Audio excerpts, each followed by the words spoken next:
Alex Chemirov here at Movements for Life. For today's restorative segment, I'm going to backtrack a little bit and be a little reactive based on some stuff that I was actually feeling myself. So over the past couple months, I've been doing a lot of hollow body type work as it relates to my pushing and pulling and core patterns, which promotes a lot of shortening throughout the abdominal wall to maintain that hollow body. And I was starting to feel quite a bit of some thoracic spine gunk.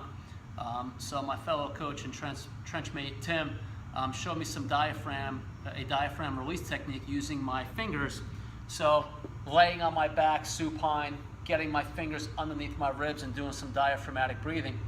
And while that gave me some success and relief from my T-spine, I kind of sparked some thoughts and some different techniques for how I can kind of get into it. And I found something for me that worked better because I was a little bit more relaxed. And instead of using my fingers, I could just use my body weight and or change my spinal position to get into it. So if you won't mind and allow me to indulge, I'll just share on some of the stuff that I was playing around with. So you're gonna lay on the lacrosse balls, and you could start closer to the ends of the ribs and then slowly start moving the ball up towards your xiphoid process, towards the center. So starting nice and easy, and positionally gonna look something like this. So I'm taking the lacrosse balls, I'm positioning them like I just showed you. Your hands, you can actually support your head, and this is where I'm gonna start my diaphragmatic breathing. So to breathe diaphragmatically, as I inhale, my belly button's gonna push into the ground. As I exhale, it's going to lift and pull away. All right, so from there, you wanna start to almost allow the lacrosse balls to kind of curl under the rib cage. So you might need to almost slide your body down because the lacrosse balls are digging in somewhat aggressively, depending on what your tolerance is, and also depending on how much body fat you have will come into play as well. So the leaner you are, the easier you'll have in getting the lacrosse balls kind of into the appropriate area. But either or, it will work regardless of who you are and your shape or your size. But that said, from here, I can now also push my hands into the ground. I can start promoting some more thoracic extension as I start working on my diaphragmatic breathing here. So for me, what I did is I went through 5 diaphragmatic breaths, and then I either tweaked my spine position by getting into some thoracic extension, or move on and move the lacrosse balls closer to each other, closer to midline, as I make my way to the next step. And for me, this relieved a lot of pressure for me on my T-spine. I just felt like my thoracic spine was stuck.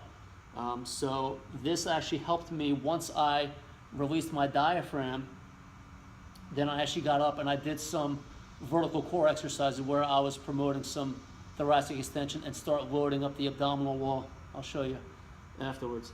But you're just gonna make your way towards midline, working those diaphragmatic breaths. For me, my left side was a little bit more restricted or tender than my right side.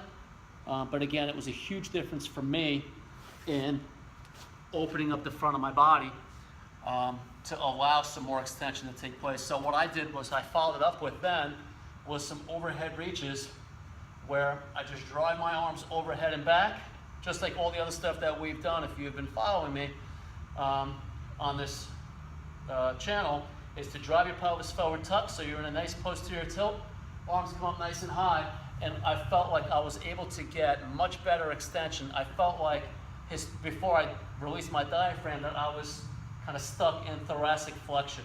So it allowed me to open up everything so much more, and for me it made a big difference. So big shout out to Tim for stimulating my mind to play around a little bit and to help me feel a little bit better. And also allowed me to explore some new techniques to play around and find something that worked a little bit different and better for me. So give that a shot if you're somebody who, if you feel like you're really stuck T-spine. So this works really well for all of our desk jockeys, everybody who's sitting doing a lot of typing, anything that's gonna promote that spinal flexion to open everything up. Rolling a lot of the pec, lat, and T-spine can only prove to be so successful. Getting into and opening up the diaphragm could be another big key to the length. So enjoy. Thanks so much for watching, and talk to you next week.